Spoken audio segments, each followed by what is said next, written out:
What is up, guys? We're back again with another video today, and today we're going to be covering a new game. We're going to be talking about DUET Night Abyss. As you guys know, this game launches tomorrow on the 28th, so we're going to be covering the 8 starting characters, or the 8 characters you're going to be initially running into the game, so you guys can make a better decision on what character you want to play, or what character you want to like main, or whatever you'd want to do. What character you want to play first, basically, is what I'm saying here. But yeah, all information I'll be getting is from Borehat right here. The site is absolutely amazing, so if you want to come check it out on your own and see characters that won't be dropping right away or characters you'll have to farm a little bit more for, feel free to come check this website out. They have really good information on it. Also, all gameplay footage I will be showing for these characters is not mine. This is from a YouTuber called Mellow, so I'll be leaving a link to his channel in the description. Be sure to check that video out. He has gameplay footage on all the characters, even the ones we won't be getting right away, so yeah, feel free to check that out. Without further ado, let's get right into the video. Alright guys, so the first character we're covering is going to be BERENICA. For these characters, we're just going to go through the weapons they're proficient with. We're going to go through their skill, their ultimate, and their passive. Without further ado, let's get right into it. So for BERENICA, she is proficient with swords and dual pistols. Pretty simple. Let's go talk about her skill. Her skill name is Faint Light. BERENICA dashes forward, dealing AoE damage 4 times along the way. Very simple, nothing much to it. It's a dash that does damage.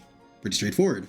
Let's talk about her ult. Nether Flames switches melee weapon to Ymir and casts 1 sword wave. So she puts away her melee weapon, whatever one you have on her at the time, and then she pulls out a new one, which is Ymir, I guess is the name of it, and she casts 1 sword wave. Sword wave is like a wind slash. It's just an attack that goes forward like a projectile that does damage. When performing normal attacks using Ymir, unleashes sword waves in the attacking direction and constantly consumes sanity, during which BERENICA is immune to hit stun when taking damage. Once sanity drops to 0 or the skill is used again, Ymir is sheathed. So sanity is a resource that she builds up. As you guys can see all the stuff in the background gameplay that I'll be showing. But yeah, you build up your sanity, you pop your ult, start getting mad slashing everywhere, and if everything is dead, you can sheath your ult early by recasting a skill, or you just keep swinging on like a madman until you run to 0 sanity, and then she will sheath the weapon on her own. Pretty cool.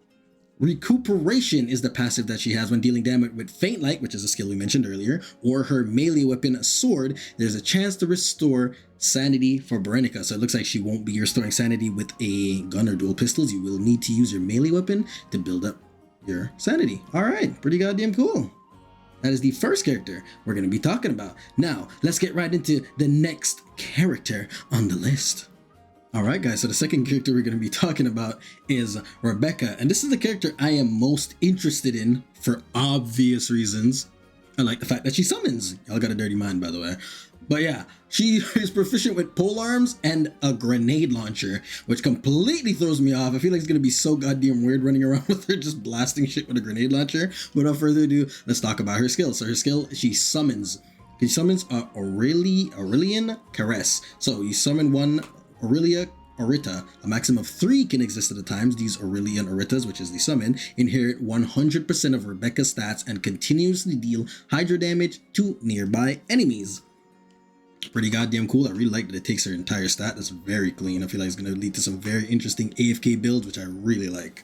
Now, let's talk about her ultimate. Her ultimate is Lada Love Dew. Deals hydro damage to nearby enemies. The damage is increased by the number of Poison Love stacks inflicted on enemies. Now, let's talk about her passive. When dealing damage with a melee weapon, or Aurelia Orita, which is the summon, attacks inflict 1 stack of Poison Love on the target up to 6 stacks. So now you understand where we're getting this Poison Love from up here in the ultimate. Poison Love deals hydro damage once every 2 seconds. When defeated, enemies inflicted with Poison Love transfer the Poison Love to nearby enemies based on the current stack count and the remaining duration. Absolutely love the way this character is looking. So AFKable. AFK, drop down my sentries, go AFK watching them just blow up the map. I love that shit. I cannot wait to give this character a try. If it wasn't obvious enough, this is 100% the character that I'm going to be trying. Or the character that I'm going to be starting with. It sounds goddamn amazing. But yeah, let me know what you guys think. Let's get right into the third character. Alright guys, the third character we're going to be talking about is Outsider. I'm not gonna lie, he looks absolutely amazing. The drip, we see the fit. The cape, it's fire. It's some heat. Without further ado, let's talk about this character. So no surprise, he uses dual blades. I mean, he looks like an assassin, pretty straightforward, but he is also proficient with dual pistols. And let's talk about his skill. Stealthy Prowl. Enter stealth state and exits relentless hunt state. Generate 2 fang spikes to attack nearby enemies when exiting stealth state or using stealthy prowl again in sheath state. Stealth state. When in stealth state, outsider cannot be detected by enemies, and taking damage will not exit stealth. Launching attacks or using predator's pounce will exit stealth state. So basically, if you guys didn't pick up stealth state, it's just basically him going invisible. Really cool. I feel like it does really fit the character. The whole assassin, dual blade, stealth, really goddamn clean. Let's talk about his ult. Retracts, it's called Predator's Pounce. As you can see, when launching attack or using Predator's Pounce, this will exit stealth state. This is what we're talking about up here. Predator's Pounce. Retracts all fang spikes and enters relentless hunt state. For each fang spike retracted, outsider loses certain HP, which is converted into an equivalent amount of Ultra Shield and additionally extends the duration of relentless hunt state. When losing HP due to this effect, the maximum HP will not drop below 1. Relentless Hunt. This is what we're talking about. When in Relentless Hunt state, outsider is immune to hit stun and gains weapon attack speed boost and malice boost. Sorry about that. Outsider cannot receive healing in this state, and any healing received is converted into an equivalent amount of Ultra Shield. So it looks like he's trying to play around getting extremely low. You're trading your health away for a bunch of shield, but then he just goes wild and starts clawing or just chopping at absolutely everything. I kind of like this. I feel like this is a really cool way to play the character. I mean, it's definitely a lot different, right? Because you get a shield instead of an HP, and any healing you get will be converted into a shield instead of health. I feel like it's pretty cool. I like that. Let's talk about Fang for Fang, which is his passive. When taking damage, outsider generates 1 Fang Spikes. This is what we're talking about up here. To attack the damage dealer. This effect can only be triggered once per second. Fang Spikes. When generated, Fang Spikes fly towards the target, dealing a Nemo damage to enemies along the path and inflicting throat cutter on them. After flying for a period of time, the Fang Spikes falls and remains on the ground. A maximum of 10 Fang Spikes can exist at the same time. And if you guys are wondering what a throat cutter is, it just increases damage taken from outsiders. So it looks like he wants to get hit, send out the spikes, rend, like kind of like Alyssa from me, or Zaya, bring the spikes back in, and just starts going absolutely wild. Character sounds pretty interesting. I feel like he's going to be pretty fun, but I feel like it's also going to be pretty risky, right? Get your shield knocked off, your 1 HP. I mean, I'm interested to see what people are going to cook up with him, but I feel like the invisibility is going to be very premium, because, I mean, who doesn't want to be invisible, right? Alright guys, the next character we're going to be talking about is going to be Daphne. This is going to be our first healer we're going to be talking about in this video. Without further ado, let's get right into it. So she uses a whip sword or an assault rifle. This is the weapon she's proficient with. Her main skill, healing, no surprise, Emerald Infusion. Daphne enters Emerald Infusion state, during which an alchemical mist permeates the area around Daphne, continuously healing Daphne and teammates within the range, decreasing movement speed of all enemies in the mist. During Element Infusion state, Daphne gains 2 Azoth projectiles per second. So she makes an AoE that debuffs the enemy's movement speed and also increases all her teammates' HP and her own HP. Let's talk about her ult. Propulsion Synthesis. Heals and applies Purification Formula to Daphne and nearby teammates. Temporarily immobilizes and inflicts 1 stack of the K formula on enemies around. Up to 3 stacks. Daphne gains Akoth projectiles equal to the total number of teammates and enemies up to 12 projectiles. Purification Formula. Increases attack. Oh, so that's what Purification Formula does. And Decay Formula decreases attack and deals periodic and Nemo damage to targets every 2 seconds. So she has her own way of doing damage.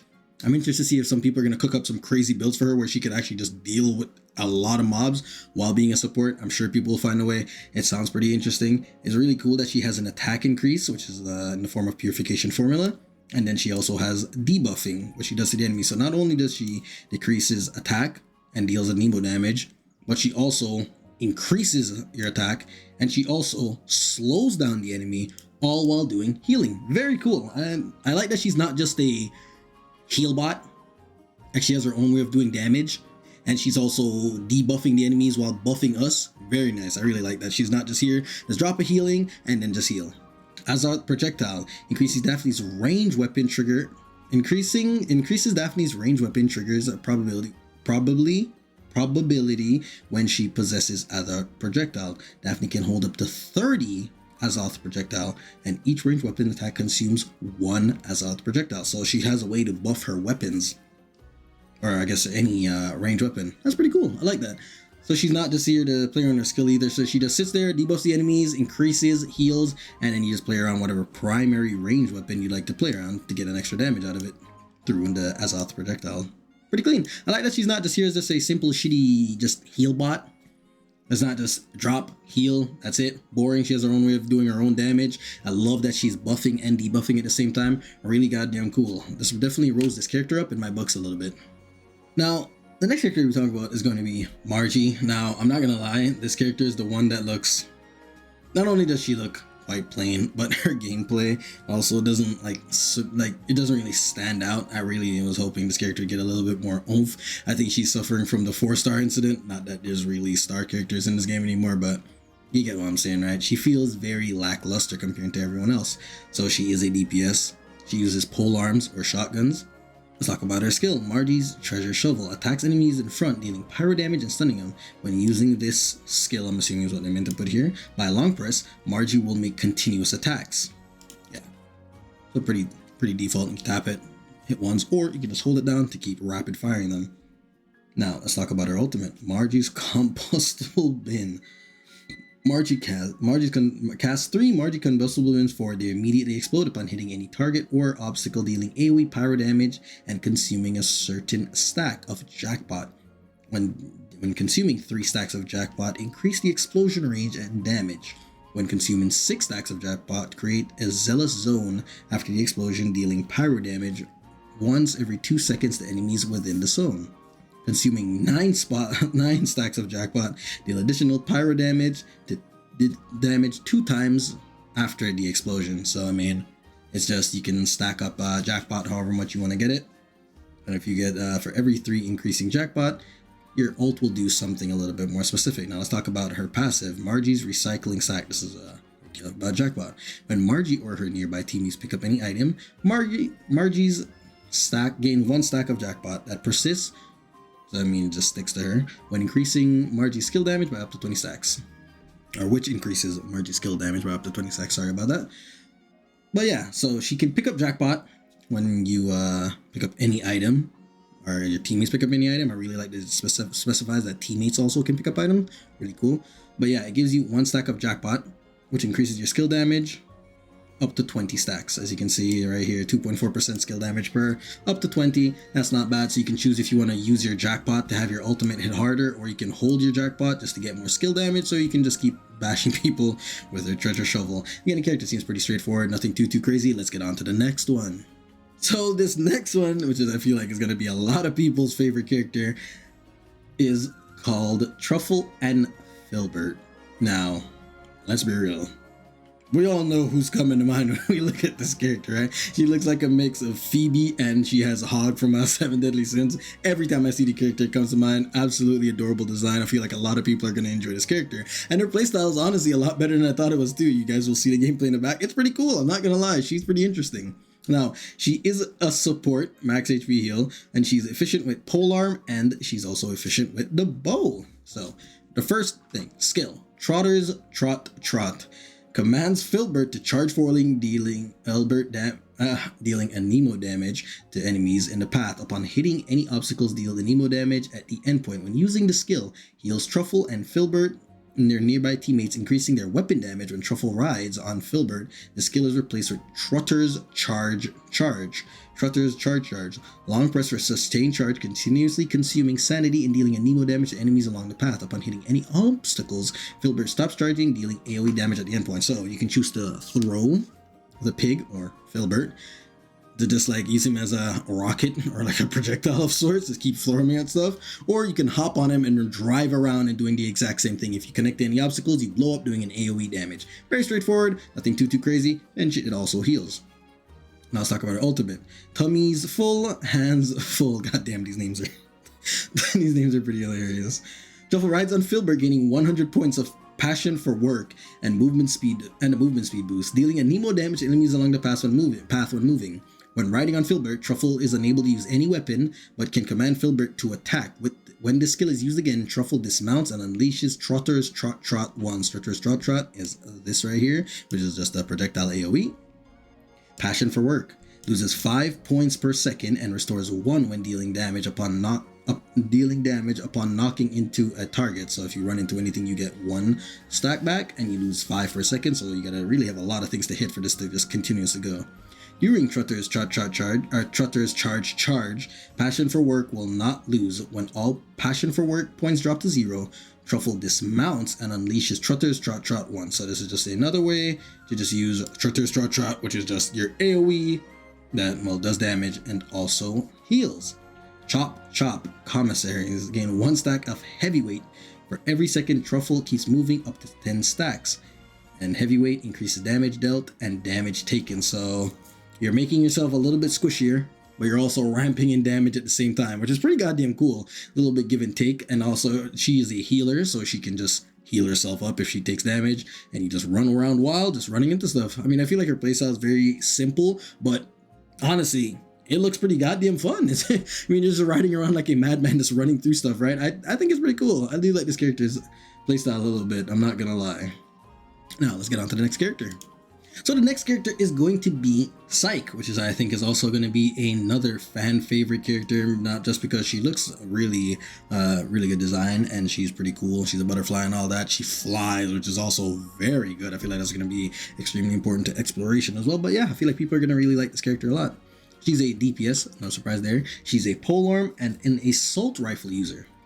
Now, let's talk about her skill. Chrysalis Dreamwave creates 1 Phantasm and then flashes forward. The skill can be used at any time without interrupting PSYCHE's current action.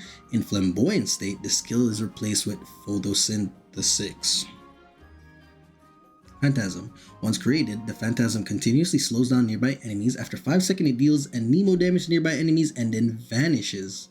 When a new Phantasm is created, the existing Phantasm immediately deals a Nemo damages and vanishes. So you can only have 1 of these up at a time. Phototaxis. Charges forward in the air, dealing 16 ethereal... Charging in the air and release 16 ethereal powders, my bad. The ethereal powders automatically lock onto 1 enemy, dealing a Nemo damage and inflicting 1 stack of Powder Stigma up to 12 stacks. Powder Stigma. When a target inflicted with Powder Stigma takes crit damage from PSYCHE, 1 stack of Powder Stigma is consumed to deal a Nemo damage to the target. So it's just a way for her to deal more damage. It's really cool that she has 2 forms, just the ground form and then, well, the fly form. Let's talk about her ult, Fluorescent Collision. Enters Flamboyant state, which is what we talked about up here as well. Flamboyant state and gains the ability to fly. When in Flamboyant state, PSYCHE can only use the skill to shoot. Skill and shoot. Flamboyant state continuously consumes sanity, and when sanity drops to 0, the skill or the skill is used again, the state will end. When PSYCHE's HP percentage is above 15, Flamboyant state consumes HP instead of sanity. The HP consumed will be converted into Ultra Shield at a certain percentage. So it's a little bit similar to the guy, the assassin we had earlier. So you can go up in the air, you can fly. This will consume your HP down to 15%, but it will give you a little bit of a shield. And then once it gets through all that HP down to 15%, then it's going to start eating your sanity instead. You can end the state early, obviously, to save yourself HP, or you can just let it go right through and just keep doing damage. And her passive, Amber Light. When dealing crit damage, PSYCHE gains 1 of the following buffs at random: attack boost, skill damage boost, or malice boost. Increases PSYCHE's damage for each buff she gains up to 12 buffs. Pretty damn straightforward, nothing too crazy. Attack a shit ton and then get rewarded for it. Pretty cool. And unfortunately, guys, for this new character, Lisbell, we do not have really any information on her other than the fact that she uses a greatsword and a shotgun, and she is a DPS. This character is very new. She wasn't in any of the beta tests before, so we don't really have any information or gameplay on her. So you guys will just have to wait and risk trying this one on your own. I think, honestly, it's pretty clean. Short character, big ass greatsword, pretty goddamn cool, I'm not gonna lie. But yeah, there's not really a whole lot to talk about with her. Unfortunately, y'all will have to cook with her and let me know how good she is. But yeah, guys, that is going to be the end of this video. These are the characters that you're going to be able to get the earliest when you start playing Duet Night Abyss through different means, some through the story, some through little events, and some through like dungeons that you can do and the game will give you it. But yeah, let me know what you guys think. Let me know what character you guys are going to be playing most of all. Let me know what you guys think of the character designs. Let me know if the game looks a little bit better. And I will catch you guys in the next video. Without further ado, goodbye, goodbye, goodbye.